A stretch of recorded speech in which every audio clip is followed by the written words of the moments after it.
우리가 알다시피 사도 요한의 신학에서 로고스, 즉 하나님의 말씀의 신학이 우리가 매우 탁월하고 영광스럽게 제시되고 있다는 것을 우리가 알 수가 있습니다.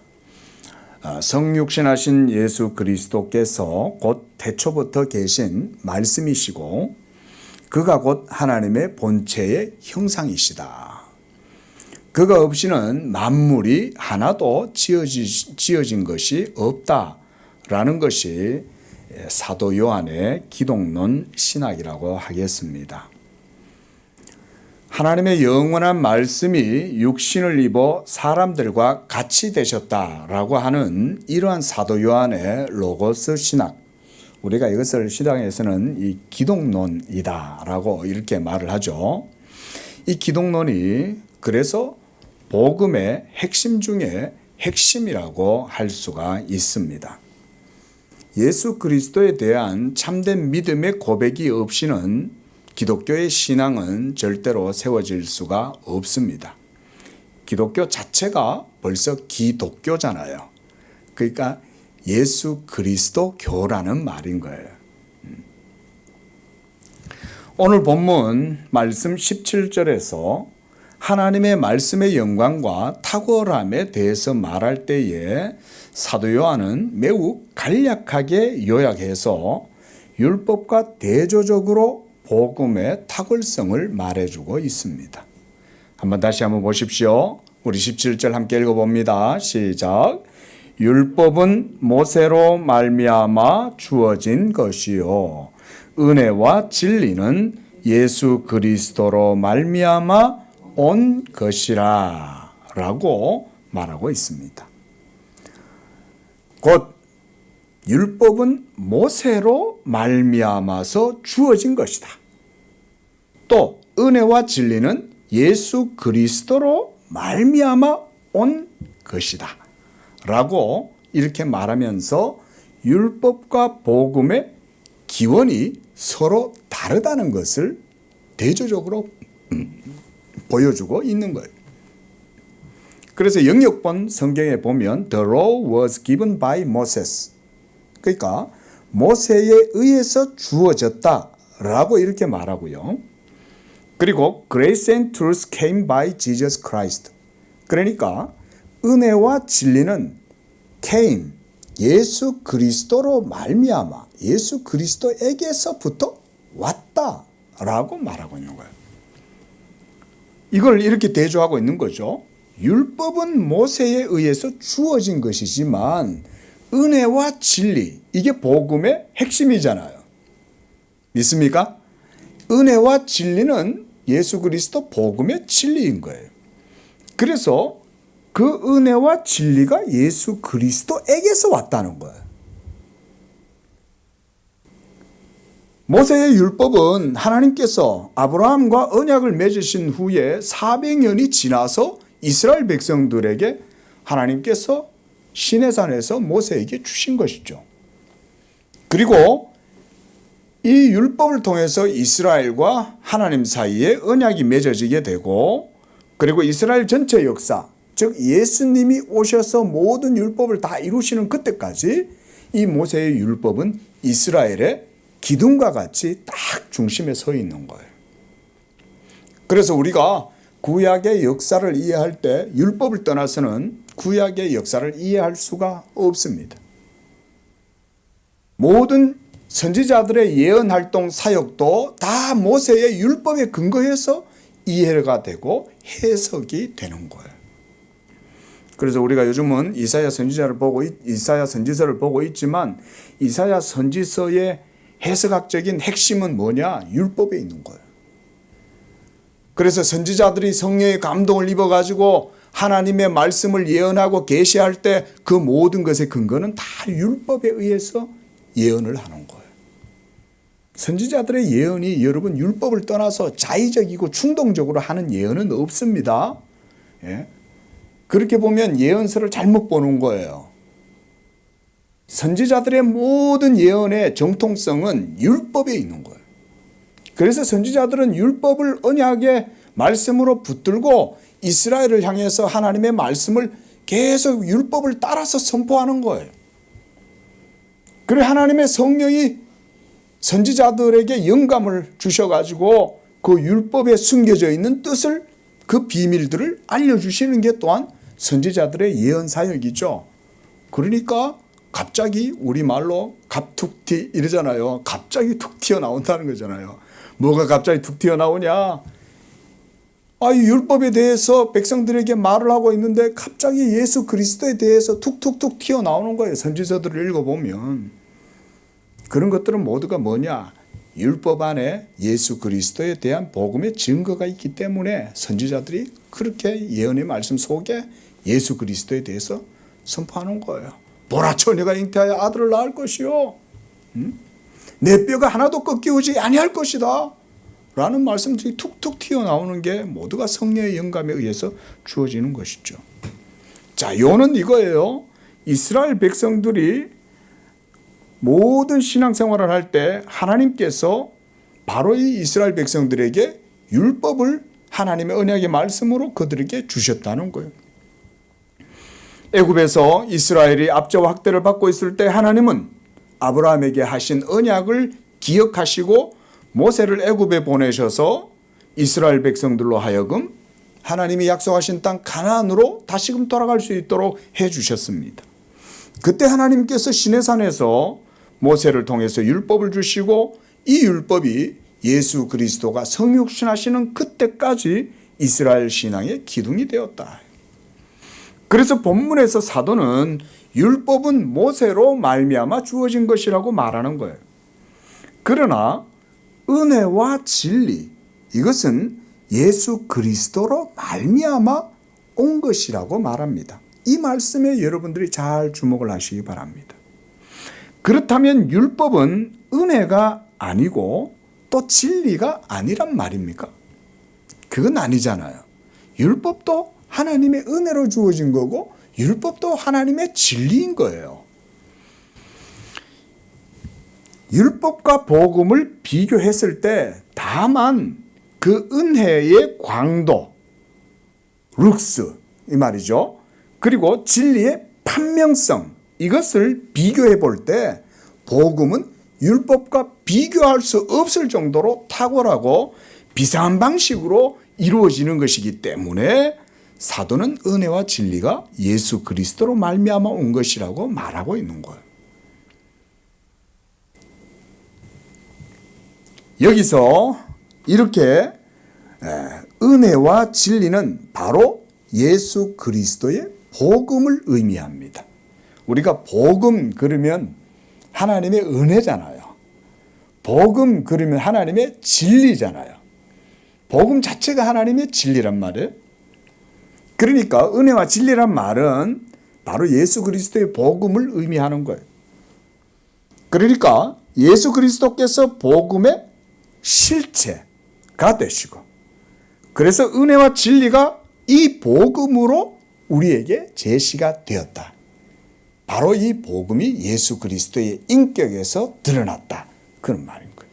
우리가 지난주에 말씀을 봤습니다. 하나님의 말씀과 그 영광, 하나님의 말씀의 모든 영광이 예수 그리스도의 인격에서 드러나게 되었다 그랬어요. 자, 요한복음 1장 14절 우리 다 외워야 된다 그랬죠. 다시 한번 보십시오. 시작. 말씀이 육신이 되어 우리 가운데 거하심에 우리가 그의 영광을 보니 아버지의 독생자의 영광이요 은혜와 진리가 충만하더라.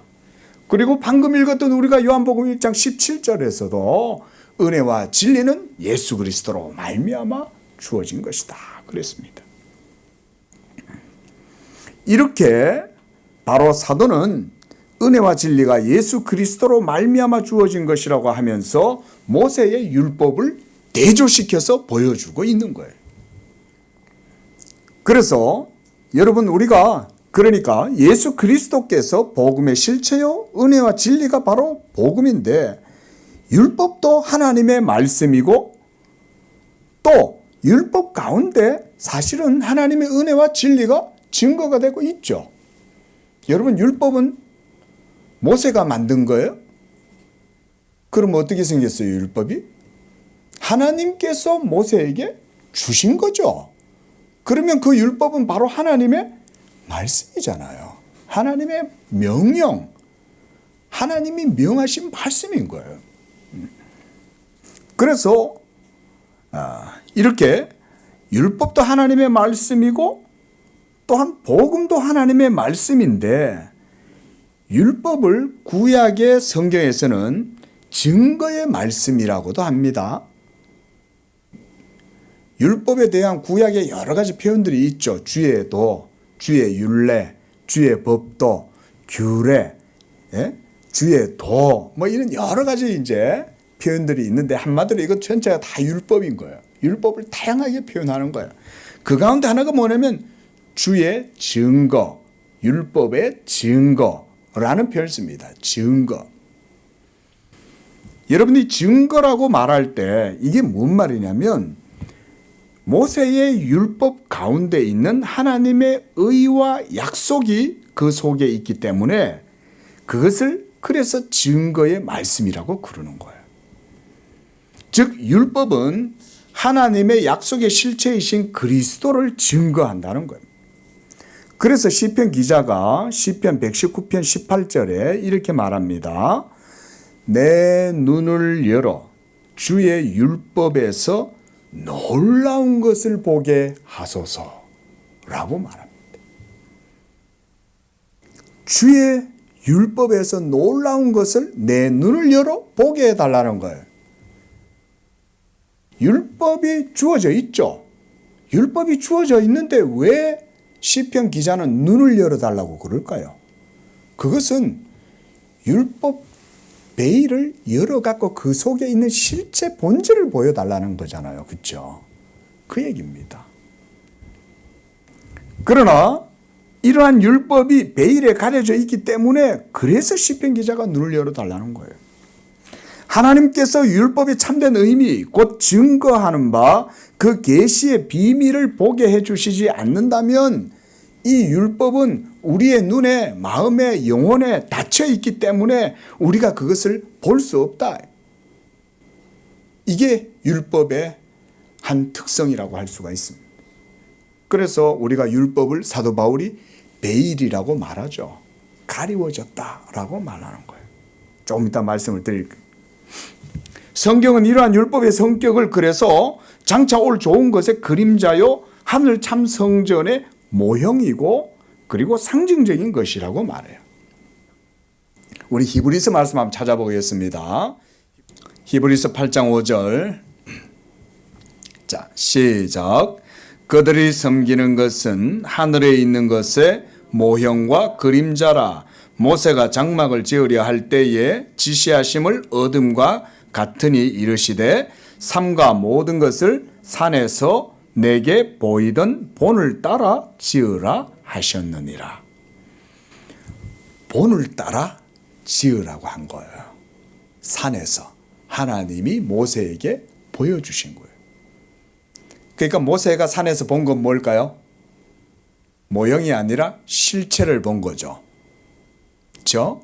하나님이 그 실체를 모세에게 보여주신 거예요. 그리고 모세는 그 실체를 보고 그 본을 따라서 이 세상에서 율법의 형식을 따라 지은 거예요. 그래서 8장 5절에서는 하늘에 있는 것의 모형과 그림자라 그랬는 거예요. 모세는 하늘에 있는 것을 본 거예요. 이 하늘에 있는 것이 어디 나올까요? 요한계시록을 보면 나와요. 요한계시록에서 하늘에 예루살렘 성과 그리고 그 성 안에 있는 성전을 보잖아요. 사도 요한이 밤모섬에서. 예루살렘 성의 모습이 쫙 보이는데 예루살렘 성 안에 이 성전이 있죠. 그렇죠? 그런데 그 성전이 모습이 형태가 있습니까? 없습니까? 그 안에서 보니까 성전의 모습이 보이지를 않는 거예요. 아니 예루살렘 성이 있으면 그 안에 성전이 있어야 되는데 성전의 모습이 실체가 안 보여요. 그래서 성전은 보이지 아니하더라. 왜 안 보이냐? 하나님 자신이 성전이기 때문에 안 보인다 그러는 거예요. 사도 요한도 성전의 실체를 본 거죠. 성전의 실체는 모형으로 있어요, 없어요? 없는 거예요. 왜냐하면 하나님 그분 자신이 성전이기 때문에.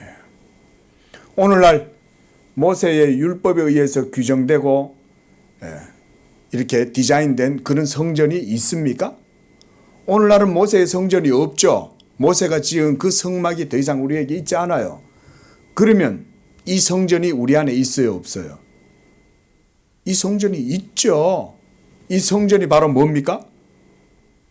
예수 믿는 우리들 자신, 하나님의 성령이 우리 안에 거하시는 우리 자신들이 바로 하나님의 성전이죠. 할렐루야. 믿으시기 바랍니다. 우리가 하나님의 영이 거하는 성전이에요. 성전은 이제 더 이상 우리가 물리적으로 만질 수 있는 것이 아니라 하나님의 영이 우리 안에 그리스도의 영으로 임하심으로써 우리가 하나님의 성전이 되는 거예요. 마지막 날 우리의 부패하고 쇠락해져가는 이 육신이 장막이 무너지면 이 성전이 나타나게 될 줄로 믿습니다. 그래야 구원받는 거예요. 네? 마지막 날에 하나님의 성전이 온 세계 가운데 완전히 드러나게 되면 온 세상은 다 하나님의 심판 아래 다 사라지고 오로지 하나님의 교회만 싹 드러나는 거예요. 그게 드러날 때 여러분들이 거기 있는 거예요. 여러분들이 거기 있는데 거기가 바로 교회인 거예요. 이게 구원인 거예요. 그 다음 우리가 8장 5절 읽었죠. 그 이후에 9장 23절도 한번 보십시오. 히브리서 9장 23절 시작. 그러므로 하늘에 있는 것들의 모형은 이런 것들로서 정결하게 할 필요가 있었으나 하늘에 있는 그런 것들은 이런 것들보다 더 좋은 제물로 할지니라 그랬어요. 더 좋은 제물. 구약시대 때 모세의 율법을 따라서 하나님 앞에 제사 드릴 때 지냈던 그런 제물들이 아니라 하늘에 있는 더 좋은 제물. 이 제물이 뭘까요? 우리의 죄를 위해서 하나님 앞에 모든 대리적 속죄를 이루신 예수 그리스도가 바로 하나님 앞에 어린 양으로 더 좋은 제물이다 이 말인 거예요. 자, 한 번 더 찾아봅니다. 히브리서 10장 1절 바로 뒤에 있죠. 시작. 율법은 장차 올 좋은 일의 그림자일 뿐이요 참 형상이 아니므로 해마다 늘 드리는 같은 제사로 나오는 자들을 언제나 온전하게 할 수 없다. 율법이 완전하고 영구한 거라면 반복해서 다시 제사를 드릴 필요가 없겠죠. 그런데 날마다 구약 성도들은 죄를 지을 때마다 하나님 앞에 제사 제물을 가지고 와가지고 자기의 죄를 위하여 하나님 앞에 드리는 거예요. 죄가 생각날 때마다 그걸 가져와가지고 하나님 앞에 제사를 드리는데 죽을 때까지 그걸 하는 거예요. 그러면 그것은 완전하다는 거예요? 완전하지 않다는 얘기죠. 그러니까 계속해서 반복해서 늘 드리는 거예요. 하지만 이제는 더 이상 반복해서 드릴 필요가 없다.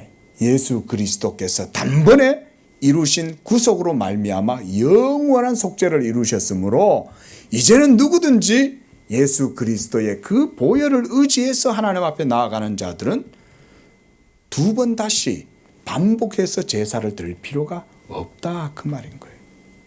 자, 그러니까 지금 말씀이 이거예요. 하나님께서 구약의 율법을 통해서 장차 오실 자 예수 그리스도를 미리 보여줌으로써 이스라엘 백성들이 그 율법 안에서 하나님의 의와 진리 그리고 그 율법 자체가 바로 하나님의 나라가 무엇인지를 이스라엘 백성들에게 배우도록 해주셨다는 거예요. 그러니까 구약의 이스라엘 전체 역사가 모두가 다 하나님의 훈련 학교였다 이렇게 생각하시면 되는 거예요. 우리가 오늘날도 구약 성경을 읽고 배우잖아요. 구약 성경을 읽고 배우면서 거기서 뭘 배웁니까? 우리는 신약 성도들이잖아요.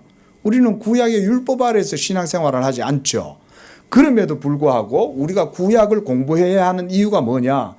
구약을 통해서 예수 그리스도의 복음을 더욱더 구체적으로 배울 수 있기 때문에 그런 거예요. 율법이 없으면 여러분들의 복음 신앙이 튼튼하게 세워질 수가 없습니다. 물론 우리 신앙의 핵심 요체는 복음이에요. 복음이 핵심 코어예요. 그게 생명이에요. 그런데 이 생명이 여러분 속에서 온전하게 유지가 되려면 율법을 통해서 우리도 복음을 배워야 되는 거예요. 그래서 여전히 오늘날도 우리가 율법이 필요한 거예요. 예. 갑자기 이 말씀을 하는데 토카막이 생각이 났습니다. 여러분 토카막이 뭔지 아세요? 예, 인공태양에 있는 그 안에 있는 엄청난 1억 도가 넘는 그 열을, 에너지를 다 유지하고 보존해주는 그 틀이 바로 토카막이라고 하는 인공태양 그 기계입니다. 예, 우리나라가 지금 여기에서 가장 선두래요. 세계에서. 예, 대단하죠. 아이고, 한국 사람들은 똑똑하긴 똑똑해요. 예수만 잘 믿으면 좋겠는데 자기들만 똑똑한 줄 알아가지고 이게 문제지. 별로 가진 것도 없으면서. 근데 제가 거의 생각이 났어요. 여러분 1억 도씨가 넘는 건 태양보다 더 뜨거운 거예요. 근데 그 1억 도의 이 열기가, 그 에너지가 그 토카막 안에서 우리나라가 30초 동안 이걸 유지를 했다 그래요. 어마어마한 에너지죠. 30초만 유지돼도 이 1억 도씨가 30초 유지된다는 건 엄청난 거예요. 상상을 초월하는 겁니다, 사실은. 그 지금 뭐 이제 300초까지 이제 목표를 하고 있다 그래요. 그럼 그 에너지가 엄청나게 나오는 거예요. 그러니까 핵발전소가 따로 필요가 없대요. 그게 이루어지게 되면은. 근데 그런 열을 우리가 말하자면 복음이라고 한번 비유적으로 한번 생각을 해봅시다. 그 복음이 유지가 되려면 토카막이 있어야 되는 거예요. 제가 어때도 그게 또 생각이 나서 이렇게 말씀을 드리는데, 율법은 말하자면, 복음은 말하자면 그런 거예요. 복음이 우리의 생명이고 본질임에도 불구하고 우리는 여전히 죄의 몸 가운데서 이 땅을 살아가기 때문에 하나님께서 율법을 통해서 우리의 복음 신앙의 지지대 역할을 하게 하시는 거예요. 그래서 우리는 율법을 또한 서포터다라고 이렇게 말을 하죠. 그렇죠? 율법은 서포터예요. 율법은 나무 그 자체가 아니라 그 나무의 생명을 붙들어주는 지지대 역할을 한다. 그 말인 거예요. 자, 지금 우리는 율법과 복음에 대한 대조를 보고 있습니다. 그럼에도 불구하고 분명한 것은 이 율법도 그 자체로 하나님의 말씀이라는 사실입니다. 이거를 여러분들이 굳게 잘 마음에 담아 놓으셔야 돼요. 율법은 바로 하나님의 의의 표준이요. 그 율법의 계명을 따라서 완전한 행위로 순종할 경우에는 이 율법은 영생을 또한 약속하고 있어요. 여기서 말씀 잘 들으셔야 돼요. 다들 눈 부릅뜨세요. 왜냐하면 여기서 잘못 들으면 남상수 목사가 율법을 지켜야 영생을 얻는다, 그렇게 말한다, 또 이렇게 또 나가서 엉뚱한 소리 한단 말이에요. 그게 아니에요.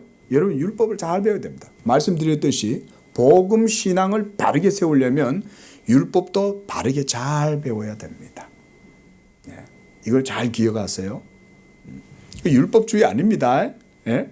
자, 누가복음 10장 28절에서 예수님께서 이렇게 말씀하셨습니다. 네 대답이 옳도다. 이를 행하라. 그리하면 살리라. 예수님도 이렇게 율법에 대해서 말씀하셨어요. 그래, 네가 말 잘했어. 그 율법대로 네가 행해. 그러면 네가 살 거야. 라고 말한 거예요. 생명을 얻는다는 얘기죠. 율법대로 살면. 레위기서 18장 5절 말씀에서 이렇게 말해요. 너희는 내 규례와 법도를 지키라. 사람이 이를 행하면 그로 말미암아 살리라. 예수님이 누가복음 10장 28절에서 하신 말씀은 이 레위기서 18장 5절을 근거로 해서 하신 말씀이에요. 그 이를 행하면 그로 말미암아 살리라. 나는 여호와니라 그랬어요. 하나님이 장담하신 거예요. 맹세하신 거예요. 나는 여호와야. 이 율법을 너희가 다 지켜 행하면 너희가 그 행위로 말미암아 살아나. 그리고 상도 받아. 복을 받아. 라고 말씀하신 거죠. 자, 이게 율법이죠. 그 외에도 많아요. 말씀들이.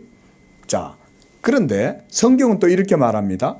그러나 율법 가운데 계명 하나라도 어기면 그는 율법 전체를 어기게 되는 것이다.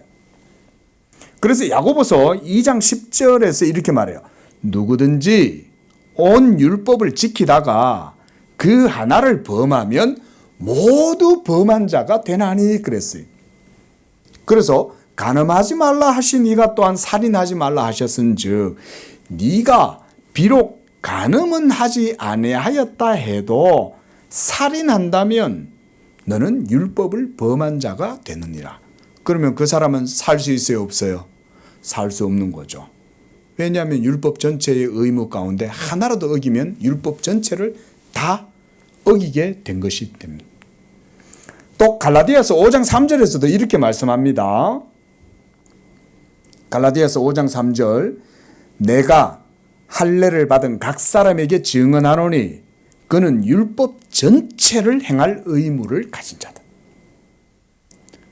그러니까 할례를 받는 사람이에요. 오늘날 우리는 할례를 받아요, 안 받아요? 여러분 할례를 받을 필요가 있어요, 없어요? 할례를 받은 이스라엘 백성들이 할례를 받았다 한들 그 할례가 아무런 효력이 없고 할례를 받지 아니하는 이방인들이 할례를 받지 않았다고 해서 그 무할례가 구원을 받는 데 있어서 전혀 저해되지 않는다는 거예요. 그래서 사도 바울이 이렇게 말해요. 할례를 받아도 할례를 받지 아니하도 아무 필요 없다 이 말이에요. 할례를 받아도 괜찮고 할례를 안 받아도 괜찮다. 예? 왜일까요? 더 이상은 율법으로 말미암아 우리가 구원을 얻는 것이 아니라 예수 믿음으로 말미암아 구원을 얻기 때문에 예수 그리스도 안에서는 할례나 무할례나 아무 소용이 없느니라 라고 말하는 거예요. 네. 마태복음 5장 19절에서도 예수님은 율법에 대해서 이렇게 말씀하셨어요. 누구든지 이 계명 중에 지극히 작은 것 하나라도 버리고 또 그와 같이 사람을 가르치는 자는 천국에서 지극히 작다 그랬어요. 네. 이것이 바로 율법에 대한 예수님과 신약의 가르침입니다. 무슨 말입니까? 즉 율법의 행위를 통해서는 하나님 앞에 의롭다함을 얻고자 하는 자가 있다면 그는 율법 전체 모든 계율들을 다 지킬 의무를 가진 거예요. 일전에도 제가 그 말씀 드렸죠. 오늘날 제가 신방을 갔는데 마침 그 집에 안상홍 증인의 사람들이 모여가지고 우리 성도를 막 이렇게 물어가려고 와가지고는 그러고 있는 거예요. 이단들이. 말이야. 너 남의 교회 성도한테 와가지고 여기서 성경 공부하고 있냐고. 제가 막 야단을 쳤더니 딱 저보고 하는 얘기가 왜 목사님은 안식일을 안 지킵니까? 당장 저한테 그 얘기를 하는 거예요. 그 제가 뭐라고 그랬겠어요? 그러면 왜 당신은 다른 율법들을 하나도 안 지키면서 안식일만 지킨다고 그러냐?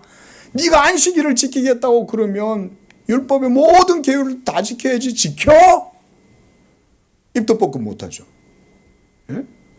그리고 뭐 저들이 안식일 지킨다고 한들 그것도 뭐 제대로 된 안식일을 지키는 거예요. 예? 안상홍이를 하나님으로 믿는데 어떻게 율법의 안식일이라도 제대로 하나 지키겠냐 이거예요. 자, 무슨 말입니까? 행위로는 하나님 앞에 의롭다함을 얻을 수가 없다는 얘기죠. 예? 제1계명 우리 못 지킵니다. 여러분 제1계명 너는 나 외에 다른 신들을 섬기지 마라. 우리는요 우리 마음속에 하나님만 사랑하지 않습니다. 다른 것을 우리 마음속에 늘 두고 섬기잖아요. 하나님을. 예? 상황 봐가면서 기회 봐가면서 때때로 세상하고 교회하고 양다리 걸치고 그러면서 어떨 때는 내 기분 좋으면 하나님이 열심히 믿는 것 같다가 어떨 때는 또 육을 쫓아가지고 행하고 어떻게 우리가 하나님을 제1계명을 완벽하게 지켜요? 못 지키죠. 예. 그래서 로마서 7장 10절에서 사도 바울은 이렇게 말씀합니다. 생명에 이르게 할 그 계명이 분명히 율법은 생명에 이르게 한다 그랬어요. 그런데 그 생명에 이르게 할 그 율법의 계명이 내게 대하여 사도 바울 자신을 말하는 거예요. 사도 바울 자신의 그리고 우리도 마찬가지입니다. 에 대하여 도리어 사망에 이르게 하는 것이 되었다는 거예요. 자, 율법이 사망에 이르게 하는 것이 됩니까? 사실은 그게 아니죠. 그렇죠? 예. 율법 자체는 하나님의 말씀이므로 로마서 7장 12절에서도 율법은 거룩하고 계명도 거룩하고 의롭고 선하다라고 이렇게 말해요. 이게 율법이죠. 왜냐하면 율법은 하나님의 말씀이잖아요. 이처럼 율법 그 자체는 하나님의 말씀이고, 그래서 우리에게 의의 표준이 무엇인가를 율법은 제시를 해줘요.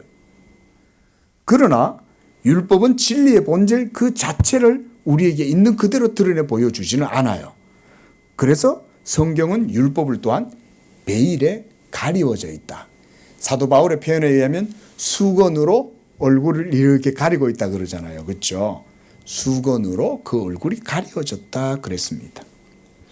그리고 이 율법은 갈라디아서 3장 19절에 의하면 약속하신 자손이 오시기까지 있을 것이다 그랬어요. 율법이. 약속하신 자손이 바로 예수 그리스도죠. 그렇죠? 예수 그리스도가 오실 때까지 이 율법은 자기 역할을 하는 거예요. 그 율법의 역할은 그리스도를 기다리게 함에 있고 그리스도를 지시함에 있어요. 그리스도를 이렇게 지시해서 보여주는 거예요.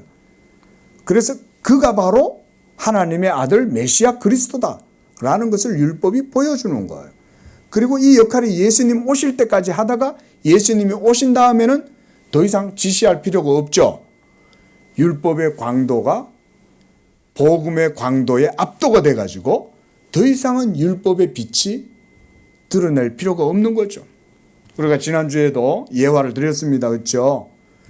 이곳 어두운 지하인데 이 어두운 지하에 이 촛불이 하나 딱 켜져 있으면 그 빛 때문에 이 어두운 모든 데 있어도 사람들이 다 그 빛을 보고 걸어갈 수가 있잖아요.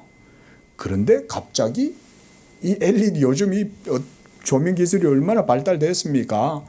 탁 불이 켜지면 어때요? 촛불이 필요합니까? 더 이상 촛불이 필요하지 않죠. 그렇죠? 말하자면 비유컨대 율법은 촛불이고 복음은 이렇게 밝은 빛이라고 할 수가 있어요. 그래서 의의 태양이신 그리스도라고 말하는 거예요. 태양빛이 비치면 달빛이 아무 소용이 없죠. 그렇죠? 때때로 낮에도 보면 이렇게 달이 떠가지고 있습니다. 그런데 아무도 달을 주목하지 않죠. 하늘에 태양이 온 세상을 밝게 비추기 때문에 더 이상 달빛을 의지할 사람은 없는 거예요. 그래서 고린도후서 3장 15절 말씀에 보면 오늘까지 모세의 글을 읽을 때 수건이 오히려 그 마음을 덮었도다 이렇게 말해요. 모세의 글, 이게 뭐예요? 율법이죠. 모세의 글을 읽을 때 수건이 그 마음을 덮었다라고 말하는 거예요. 또한 고린도후서 4장 3절에서도 사도 바울은 이렇게 말합니다. 만일 우리 복음이 가리웠으면 망하는 자들에게 가리워진 것이다. 복음의 빛이, 하늘의 태양빛이 찬란하게 온 세상을 비추는데 그 복음의 빛이 이와 같이 온 세상을 비추고 있음에도 불구하고 그 복음의 빛을 보지 못하는 것은 그들이 하나님의 택하심을 받지 못한 망하는 자들이기 때문에 그렇다. 믿으시기 바랍니다. 이런 게 복음인 거예요. 복음은, 믿음은 모든 사람의 것이 아니죠. 믿음은 하나님의 은총과 자비 가운데 택하심을 입은 자들에게 주신 거예요. 이게 하나님의 복음의 영광인 거예요. 그래서 복음의 빛이 확 드러나면 두 가지 현상이 드러나요. 하나는 그 십자가를 기뻐하는 자들이요. 또 하나는 그 십자가를 미워하는 자들이에요. 그래서 이 복음이 어떤 자들에게는 생명의 냄새로 어떤 자들에게는 사망의 냄새로 이 복음이 그 효력을 드러내는 거예요. 믿으시기 바랍니다. 이런 게 복음인 거예요. 오늘날 우리나라 또 우리 양재교회가 이렇게 예수 그리스도의 복음을 증거하고 선포하면 이 복음을 들을 때에 어떤 이들에게는 이 복음이 사망의 냄새로 그래서 사망의 열매를 맺게 하고 어떤 이들에게는 생명의 냄새로 생명의 열매를 맺게 하는 게 복음이에요. 그게 하나님의 말씀이기 때문에 그런 거예요. 네. 이런 것들은 또한 나중에 더 말씀을 살펴보면 좋겠습니다. 그래서 사도 바울은요, 율법이 모세로 말미암아 주어진 것이지만 이 율법에는 영광이 있다, 또 이렇게 말씀합니다. 우리 성경 한번 찾아보겠습니다. 고린도후서 3장 말씀 찾아보시기 바랍니다.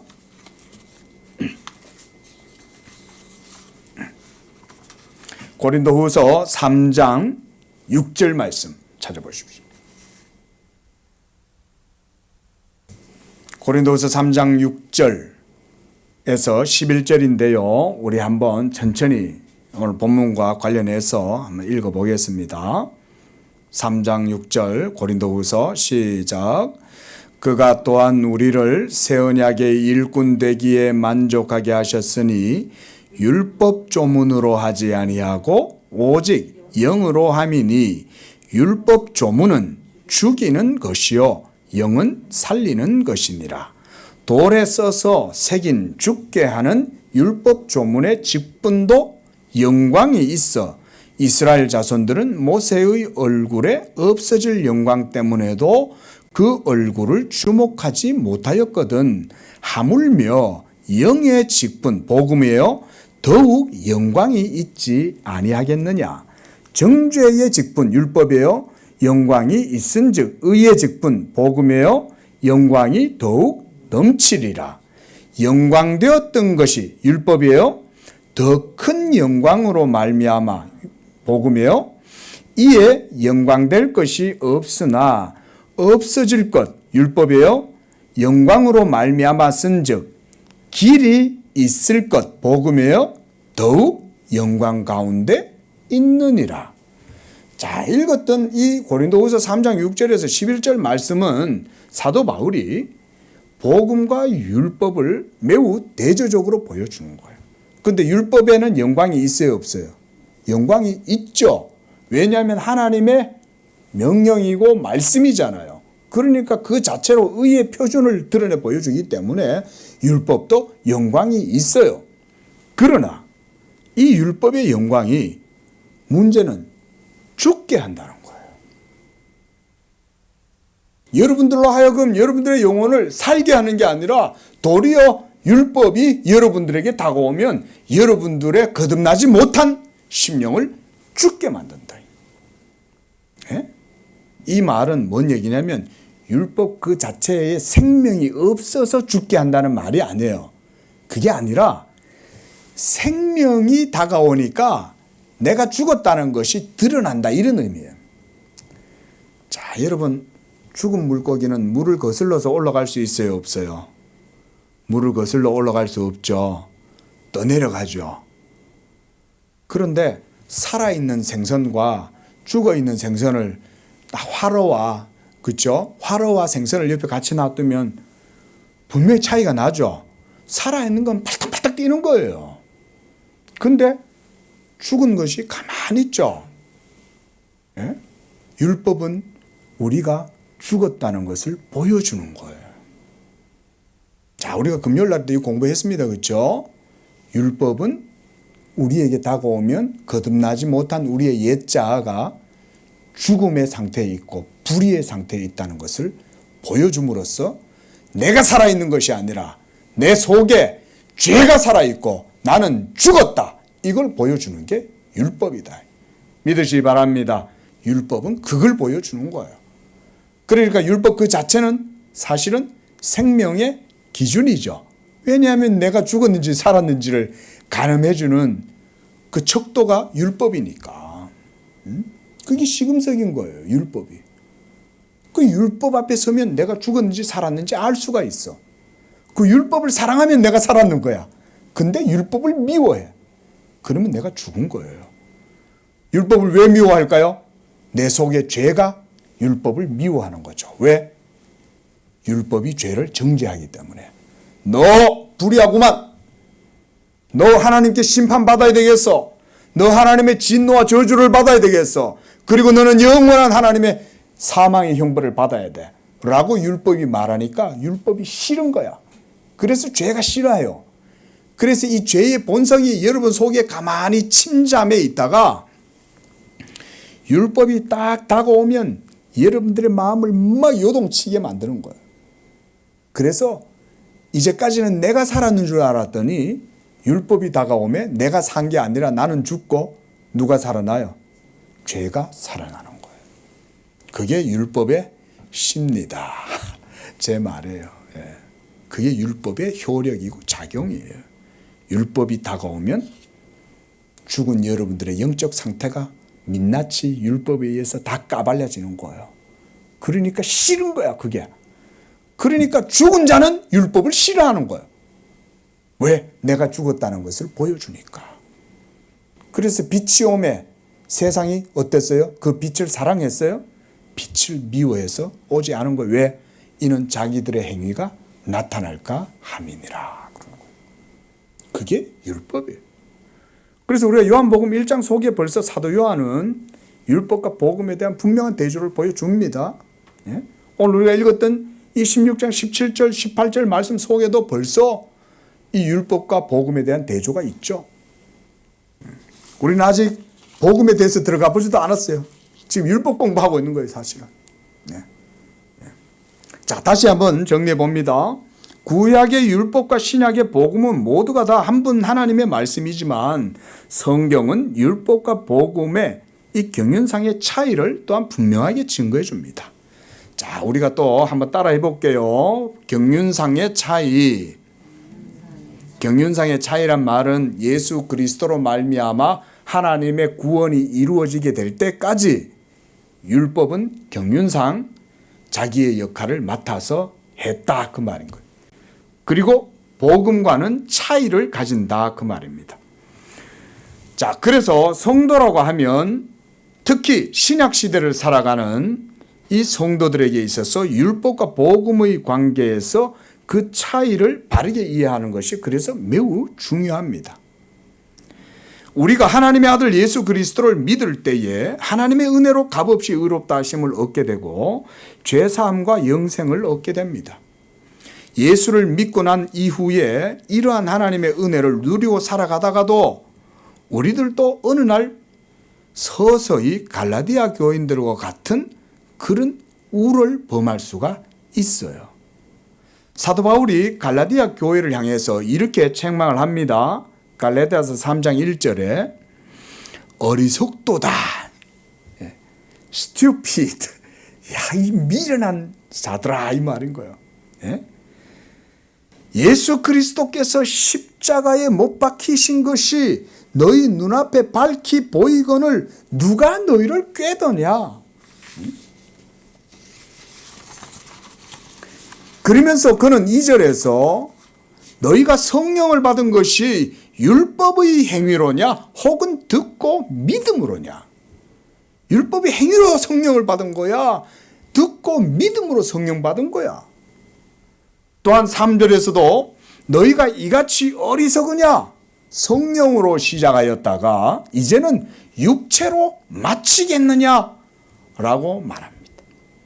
또한 5절에서도 이렇게 말해요. 너희에게 성령을 주시고 너희 가운데서 능력을 행하시는 이의 일이 율법의 행위에서냐 듣고 믿음에서냐 라고 계속해서 말합니다.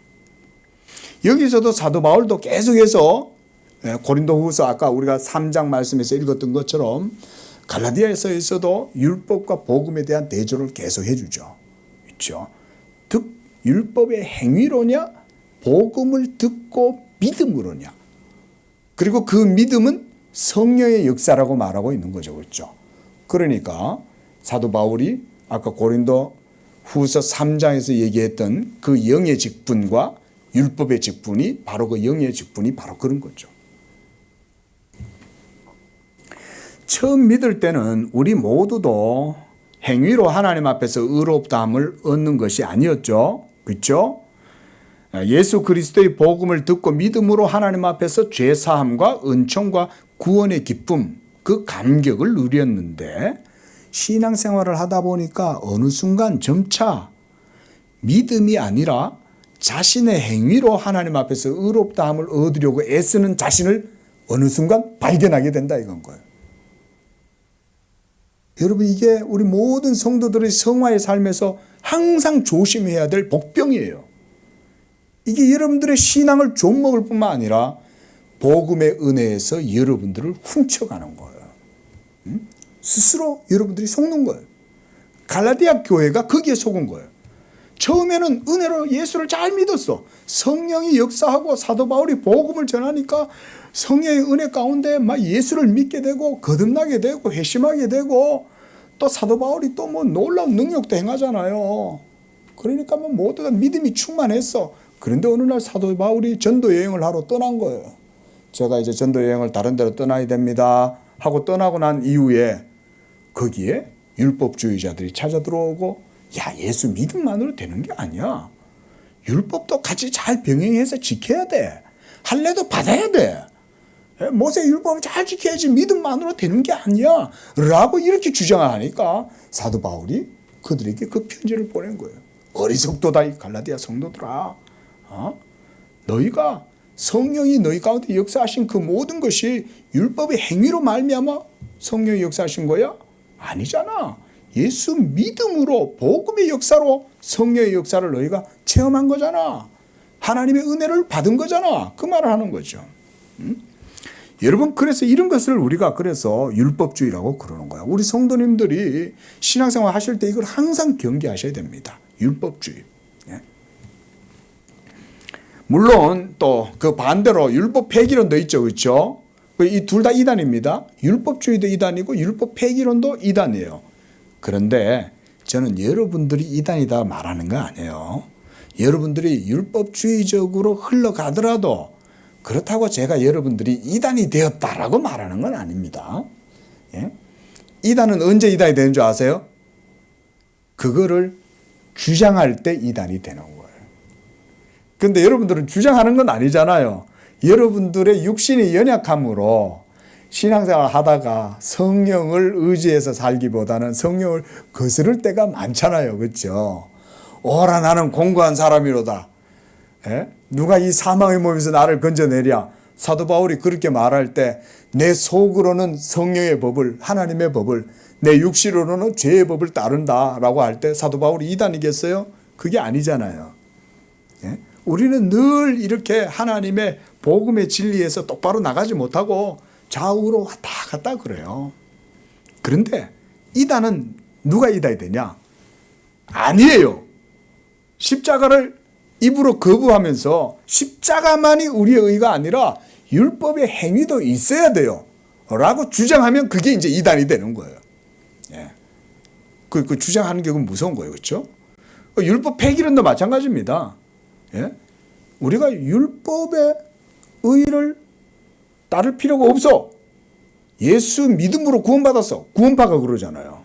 구원파가. 구원받았으니까 더 이상 죄 지어도 괜찮다는 게 구원파들의 논리잖아요. 그게 이단인 거예요. 그러니까. 율법 폐기론도 이단이고 율법주의도 이단이에요. 자, 오늘 말씀은 여기까지 보고요. 다음 주에 계속해서 복음의 그 탁월함에 대해서 우리가 좀 더 깊이 있게 보려고 합니다. 자, 말씀을 정리하면서 성도 여러분, 예수 그리스도의 복음이 이와 같이 율법을 통해서 더욱더 그 빛을 드러내는 것도 율법의 기능이에요. 율법이 있기 때문에 복음이 더욱더 부각이 되는 거예요. 만약에 하나님께서 이스라엘 백성들을 통해서 이 율법을 주시지 않았다면 우리들도 죄를 깨달을 수가 없죠. 예? 우리도 구약 이스라엘 백성들을 보면 이스라엘 백성들 정말 악하다. 그렇죠? 하나님이 이스라엘 백성들에게 얼마나 많은 은혜를 주셨어요.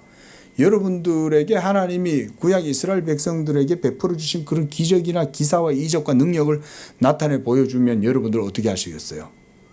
와, 그럼 저는 잘 믿을걸요? 천만에요. 아닙니다. 오히려 하나님의 영광이 나타나면 나타날수록 거듭나지 못한 우리의 거듭난 사람들 얘기하는 게 아니에요. 거듭나지 못한 죄인들은요, 하나님의 율법의 영광이 나타나면 나타날수록 그 앞에서 대적하고 도리어 악을 더 짓습니다. 이게 여러분, 우리는 우리 자신에 대해서 그렇게 그만큼 몰라요. 하나님만이 우리를 객관적으로 보여주실 수 있어요. 율법이 그걸 보여주는 거예요. 이스라엘 백성들 보세요. 모세가 시내산에서 지금 하나님과 40일 동안 영광 가운데, 빛 가운데, 막 광풍 가운데, 번개 가운데 하나님을 만나고 있을 때 이스라엘 백성들은 뭘 했나요? 땅에서 우상 숭배하고 있었잖아요. 여호와의 영광이 시내산에서 막 우레와 번개 가운데에서 막 모세하고 같이 만나고 있는데 그들은 밑에서 우상을 만들어가지고 우상을 섬기고 있는 거예요. 그래서 하나님께서 이스라엘 백성들에게 너희는 목이 곱고 강팍한 백성인 줄 내가 안다 그러잖아요. 그게 율법이 우리에 대한 진단이 그런 거예요. 우리는 목이 곱고 패역한 백성인 거예요. 지금도 구약 이스라엘 백성처럼 율법이 우리에게 탁 다가오면 복음의 은혜가 아니라면 우리도 동일하게 율법 앞에서 동일한 죄를 지어요. 여러분 여기서 한 사람도 예외가 없어요. 결코 율법 앞에서 여러분 자신하면 안 됩니다. 그러니까 우리는 오직 예수의 복음만 의지하고 그 복음의 은혜 가운데서 하나님께로 나아가는 것, 이런 것이 우리가 복음의 경건의 도구, 경건의 훈련이라고 하겠습니다. 자, 좀 더 다음에 보겠습니다. 기도합니다. 자비하신 아버지 하나님, 감사 찬양 영광을 드립니다. 부족하고 연약한 우리들 주님의 은총과 자비하심을 그리스도 예수의 얼굴에 있는 하나님의 영광을 아는 그 빛 가운데 나타내 보여주시고 주 예수의 영광으로 말미암는 하나님의 크신 은총과 자비를 누리고 이 땅 가운데서 믿음으로 하나님의 자녀가 되고 천국의 상속자가 되고 이 땅 가운데에서도 하나님 나라를 유업으로 얻고 살아갈 수 있도록 해주신 줄로 믿습니다.